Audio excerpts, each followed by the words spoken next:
Kenny Habul getting the helmet undone, and Sam Hornish Jr. with issues. Vince? Sam says the car is still under power, but it's missing, and he's got some smoke inside the cockpit. So they are going to take it to the garage. He fears it could be terminal in regards to the motor. Yeah, you just saw smoke come out of the tailpipe. Yeah, it's running rough. That's internal. More than likely a valve. It's not the first time they've had issues. I'm not an engine man, but I've broken plenty of them.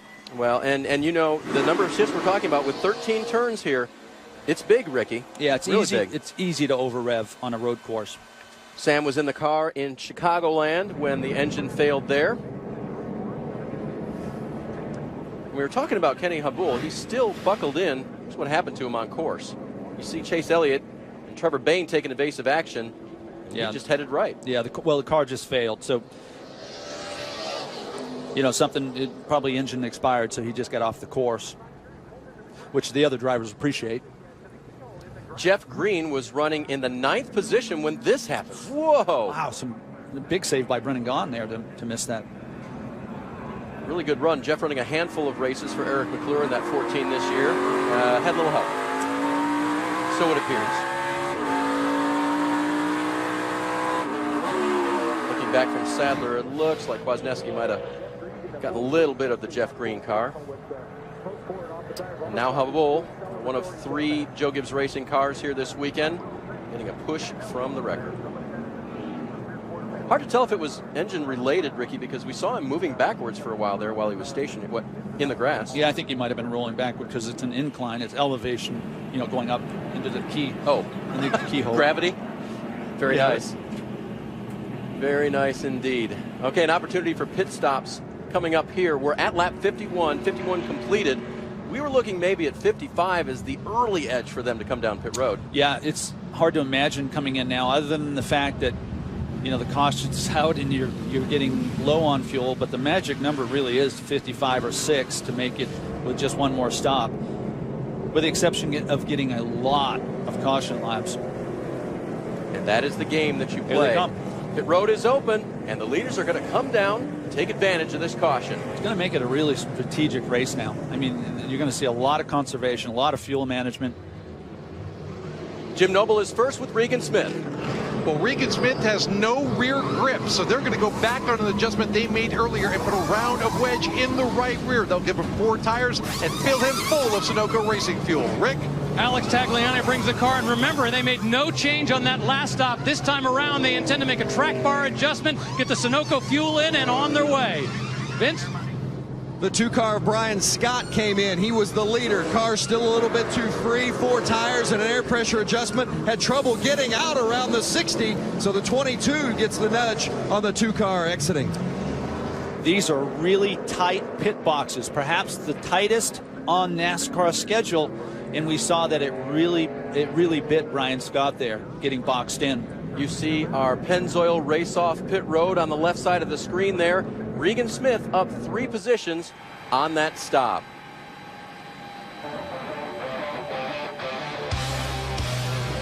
So drivers pitting early in their window. 52 laps are complete here at Mid-Ohio.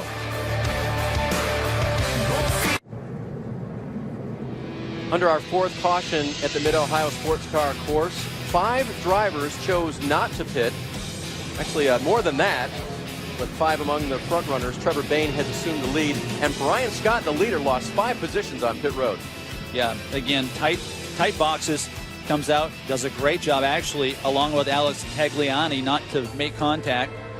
They are the smallest boxes on the schedule, and we saw evidence of it right here. Elliott Sadler, tight quarters with his very own crew. Whoa. Athletes. Gotta be. Regan Smith, his contender for the championship, had a really good stop. And I think they were pretty happy about it. That's redemption, boys. Nice stop. Awesome stop. The team really feeds off of that. There's no greater endorsement than having your driver give you that compliment. And you see they were about a tick better than Brian Scott's team. Of course, Brian got boxed in as well, so Regan Smith's crew doing a good job here this afternoon. Dave, what I'm watching here with a lot of interest is that Brian Scott is going to restart in traffic. He's 12th. Along with him is Chris Buescher. Now, Tagliani's back there also, but he's already had that kind of adversity, had to work his way back up through. So this is a real challenge. This is adversity for these drivers. I want to see how they handle it.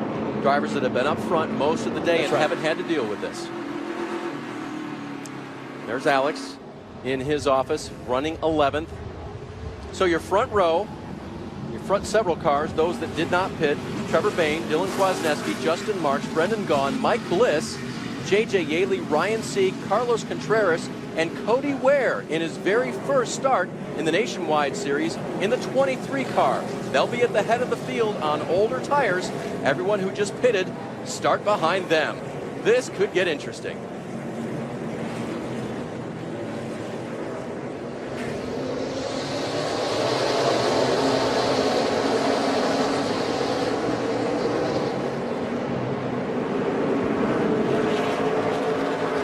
These drivers go below the apron. That's not out of bounds. We're not at Daytona or Talladega, so they can use every inch of asphalt. Kwasniewski and Marks, now they back off inside. Again, Brendan Gaughan late braking. He's going to take the advantage this time.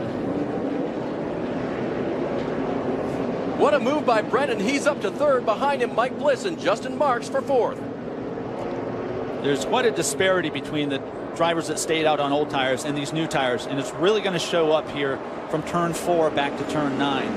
Gaughan looking for more there, Ricky. Yeah, he's going to get really tight up here through the S's. 4 new tires going to feel good. A lot more speed up over the hill. Better acceleration, better braking, everything. Look at the shuffle. Wow, this is tight. Ryan Sieg in that brightly numbered 39 car trying to hold his line. Yeah, this is sort of the risk of all of it.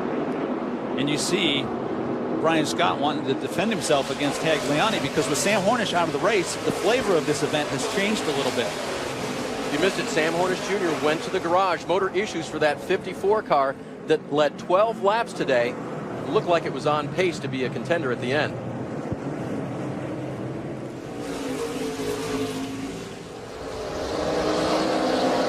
Championship point to Trevor Bayne, leading his first lap of the day.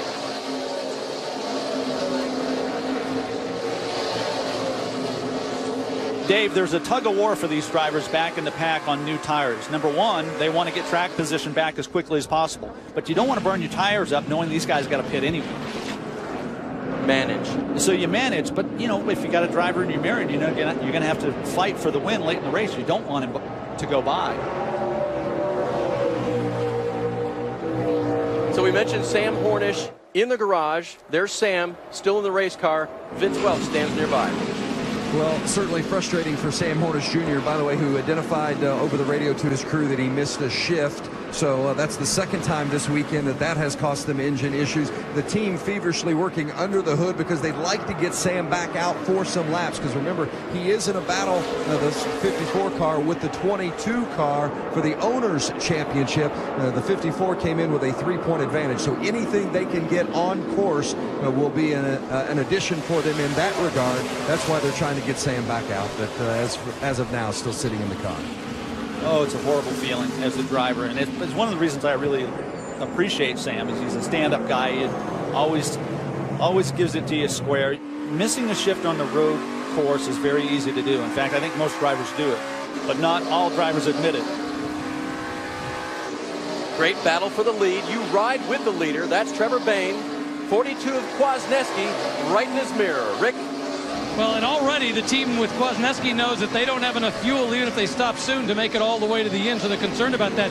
Did have an interesting comment between Scott Zipadelli, his crew chief, and Dylan. Dylan was saying the car was getting better as they were going through the race, and the crew chief, Scott Zipadelli, said, I think you're getting better.